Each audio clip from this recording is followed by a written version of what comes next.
BBC تقرنيا دحر إسرائيل أي كجمريو نكتكتاتلنا نعدم.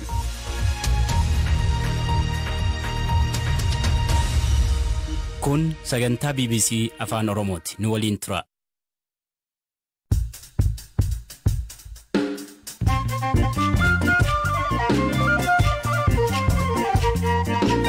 Ashama akka mooltan sagantaan BBC Afaan Oromoo jimaata galgalaa eegalee waraanni biyyattii bakkeewwanti PLF jalaa baasee akka turu kan murteessine bu'aa waaraa ilaalcha keessa galchuunii jedhan ministeerri muummee Abiy gosti Covid addunyaa addeesse Itoophiyaa seeneera. Telefoon አንድ ሳምንት torban darbe qofa adda baasne gaafa laallu lakkoofsi namoota qabamanii dabaluu agarsiisa kanneen qorataman keessaa 3 qofa irratti ture koronaa vaayirasiin kan argame. Ajjeechaa Hacaaluun kan shakkamte Laamroot Kamaal bilisaan baate Oromiyaa keessa malaamaltummaan hammaatu ibsame. Aangoonni mootummaa hojjetaan mootummaa immoo adaraa aangoo ofiishaaliitti kenname kan seeraan bahachuu ture jira malee malaammaluun yookiin haatuun isaanii irra hin jiru jedhe. Itoophiyaan wawwaattus Pireezidaant Baayiden biyyattii carraa daldalaa AGOA keessaa haqaniiru. Kaanis jiru ammayyuu taana isiniif dhiyeessa. Ministeerri muummee Itoophiyaa Abiy Ahmad waraanni biyyattii bakkeewwan naannoo Amaaraa fi Tigraayitii PLF jalaa baasee to'atee akka turu kan murteessine miiraan osoo hin taane bu'aa fi faayidaa keenya waaraa ta'an ilaalcha keessa galchuunii jedhan. Ministeerri muummee Abiy kana kan jedhan ibsa fuula feesbuukii isaanii irratti galgala kana baasaniini. Baatii tokko dura yeroo finciltoonni Tigraay gara Finfinnee qajeelaa akka jiran ibsanitti ministeerri muummee Abiy kaayyoon isaanii finciltoota naannolee lamaan keessaa baasu akka ta'e gaanfa Afrikaatti ergamaan addaa US Jeffrey Feltman himanii turan. Guyyaa kamisa kaleessaa dubbii mootummaa Dr. Laggasaa Tulluu ibsa kennaniin sababoota garaagaraatiin raayyaan gara naannoo Tigraay darbee akka hin seenne murtaa'u himaniiru. Ameerikaan murtee kana akka fudhattu galgala kaleessaa ibsiteetti. Ministeera dhimma alaa Ameerikaatti biiroon Afrikaa gama Tiwiitaraa irratti akka ibsetti mootummaan haleellaa qilleensaa akka dhaabu gaafateera. Dabalataan waraanni Eertiraa Itoophiyaa keessa akka ba'an gaafachuun qaamoleen waraana keessa jiran marii akka eegalan gaafate. TPLF dilbata darbe xalayaa UN'tti barreesseen humnoonni isaa Amaaraa fi Afaar keessa akka ba'an ajajuun kunis nagaa buusuuf karra banuuf akka ta'e ibseera. Itoophiyaan immoo mo'amaniiti malee nagaa buusuuf yaadanii miti jechuun himuun ishee ni yaadatama.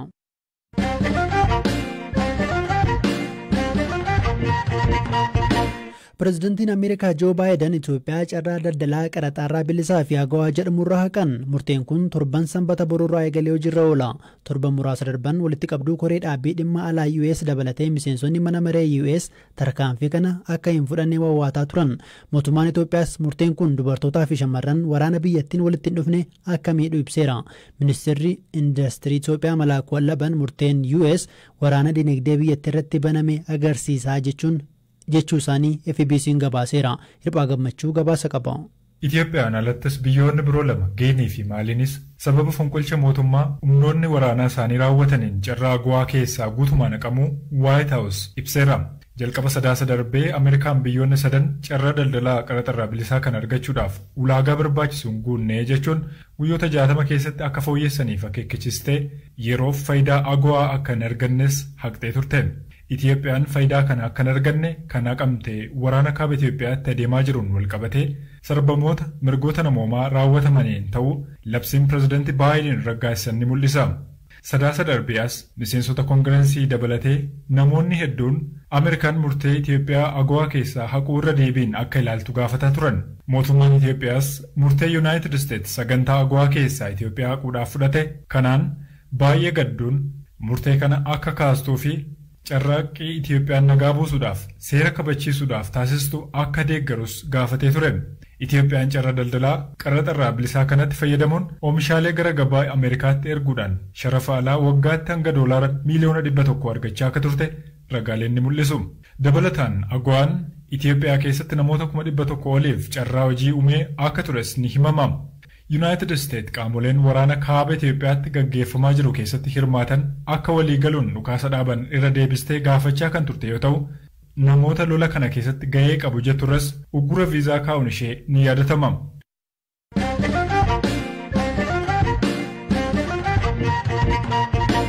Ajjeechaa weellisaa Hacaaluu Hundeessaan kanneen shakkaman 4 keessaa tokko kan taate Laamroot Kamaal bilisaan akka baatu manni murtii olaanaa federaalaa har'a waaree booda murteesse. guyyaa rukutamee birmannaa hin waamne jechuun isa himatamte irratti manni murtii hidhaa baatii 3 mureera. Haa ta'u malee erga qabamtee galee waggaa tokko caalaa mana hidhaa waan turteef akka bilisa baatu manni murtii ajaje.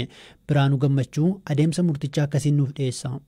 Laamroot Kamaal wayita ajjechaan artistichaa raawwateetti lubbuu isaa baraaruuf tumsuurraa dhibaa'ummaa agarsiisuu isheetiin jedhame kun kan irratti murtaa'e. Kanaan dura abbaan alangaa Laamroot Kamaal michuu ishee yeroof to'annaa jala hin oollerraa ergama fudhattee artist Haacaaluu gara iddoo itti ajjeefamee fudhattee deemuun akka hin ajjeefamu haala mijeessiteerti jechuun ture abbaan alangaa mana murtii olaanaa federaalaatti kan himate. Manni murtichaas guraandhala 25 bara 2021 Laamroot Kamaal ajjechaan artist Haacaaluu akka raawwatamuuf ga'ee haala mijeessuu baachuu ishee kan agarsiisu ragaaleen namootaas sanadaa akka hin dhiyaanne himuun bilisaan akka gadhiifamtu murteessee ture. Haa ta'u malee abbaan alangaa murtee kana mormuun mana murtii waliigalaa federaalaatti oliyyatee ture. Mana murtii waliigalaa federaalaatti dhaddachi oliyyannoo lammaffaas ragaaleen Laamroot Kamaal ga'ee haala mijeessuu baachuu ishee agarsiisu akka hin dhiyaanne himee ture. Haa ta'u malee murtee manni murtii jalaa bilisaan gadhiifamtu jechuun murteesse haquun dhimmi ishee seera yakkaa bara 1996 bahe keewwata 575 muraa tokkoon akka ilaalamu jechuun gara mana murtii jalaatti deebise. Keewwanni kun namni kamuu bifa ofiisaa irrattis ta'ee nama biraa irratti balaa hin qaqqabsiifne nama lubbuunsaa namummaa yookiin fayyummaa isaa irratti miidhaan qaqqabuu danda'u gargaaruu osoo danda'u gargaaru yoo dhabe hidhaa ji'oota 6 caalle akka adabu hima. Laamroot Kamaal himata kanarratti ragaa ittisaa waan hin dhiyeeffanneef manni murtii olaanaa federaalaa ramaddii lidataa dhaddachi farra shororkaa fi dhimma heera lammaffaa kaleessa mudde 23 bara 2021 balleessaa raawwachuu ishee murteesseera. Abbaan alangaa gochichi gara jabinaa fi alkan raawwatamuusaa akka yaada adabbii cimsuutti akka qabamuuf kan dhiyeeffate ta'us manni murtichaa garuu kuffiseera. Dhumarrattis dhaddachichi beellama arraatiin Laamroot Kamaal irratti hidhaa ji'oota 3 murteesse. Laamroot Kamaal waggaa 1 fi ji'oota 5 hidhaarraa kan turte ta'uu fi yeroo irratti murtaa'een ol hidhaarra waan turteefis arruma akka gadhiifamtu manni murtichaa ajajeera. Kana dura manni murtii weellisaa Haacaaluu Hundeessaa irratti kallattiidhaan dhukaasuun kan himatame Xilaa'uun Yaamii hidhaa cimaa umurii guutuutiin akka adabamu itti murtaa'eera. Himatamaa lammaffaa kan ture Kabbada Gammachuu hidhaa cimaa waggaa 18 yoo adabamu himatamaa sadaffaa kan ture Abdii Alamaayyoo ammoo hidhaa salphaa ji'a 6 irratti murtaa'uun ni yaadatama.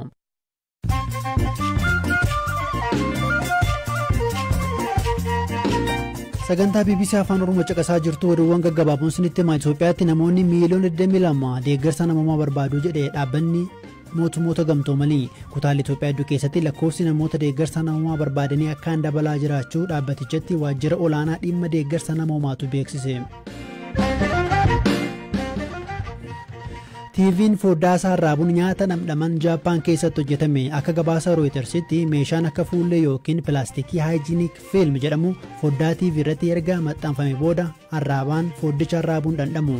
Karaa TV kanaa namni akka dhandhama sooratu fedhee argatuuf TVchi meeshaalee 10 waliin wal qabsiifameera.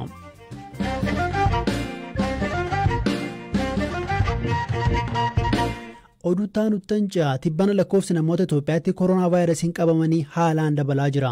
Qorannoo guyyaa kamisaa taasifameen namoota 13,000 ol qorataman keessaa gara 4,000 kan siqan irratti vaayirasichi irratti argamu Ministeerri Fayyaa Itoophiyaa ibseera. Dhimma kana kan gaafanne Ministeerri Deetaan Ministeera Fayyaa Itoophiyaa Dr. Darajjee Dhugumaa haala yaaddeessaa jedhamuun tatamsa'inni haalaan dabaluu himu. ያለፈውን አንድ ሳምንት ለብቻው ለይተን ስናይ ኬዞች በጣም በከፍተኛ ሁኔታ የመጨመር torban darbe qofa adda baasne gaafa laallu lakkoofsi namoota qabamanii dabaluu agarsiisa. Torban darbe kanneen qorataman keessaa 3% qofa irratti ture koronaa vaayirasiin kan argame. Gabaasuma kaleessa qofaa gaafa ilaallu garuu kanneen qorataman keessaa 28% vaayirasichi irratti argamuu mul'isa. Torban darbe keessaa namoota 53,000 ol qoranne namoonni 8,500 ta'an poozitivii ta'aniiru. Namoonni 34 du'aniiru. 400 ol kan ta'an ammoo yaala atattamaa barbaadu. Tatamsa'inni vaayirasii kana haala yaaddeessaa ta'een dabalaa jira.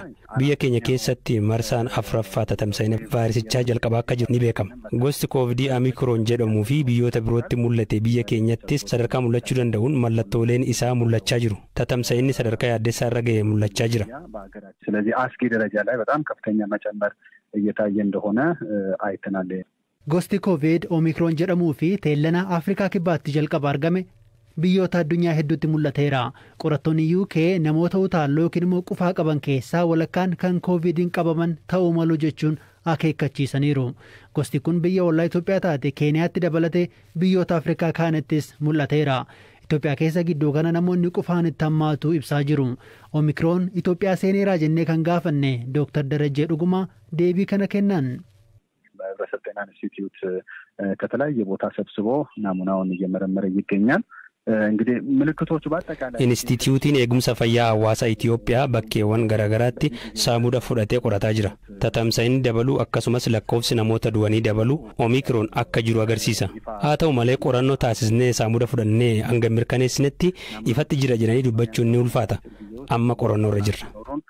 በአጠቃላይ ለማህበረሰባችንና ለሁሉም ለሚዲያዎቻችን ይፋ እናደርጋለን። አሁን ግን ጥናት ላይ ያለው Tatamsa'ina gosa koronaa vaayirasii to'achuuf namoonni talaallii akka fudhatan gorfama. Ammaatti Itoophiyaa keessa namoonni miiliyoona 9 ol talaallii argachuu ministeerri fayyaa Itoophiyaa ibseera. Kunneen fedhii irratti hundaa'ee kanneen talaallii fudhatanidha. Ta'us ammallee hubannoon namni waa'ee talaallichaa qabu ilaalamuu qaba jedhu Dr. Darajeen. Fuula duratti akka karooraatti ogeeyyiin fayyaa talaallicha hin fudhanne akka hojii hin seenne yookiin halkan bulanii akka hin dalagne dhorkuuf ministeerichi yaada akka qabu Dr. Darajeen BBC'tti himaniiru.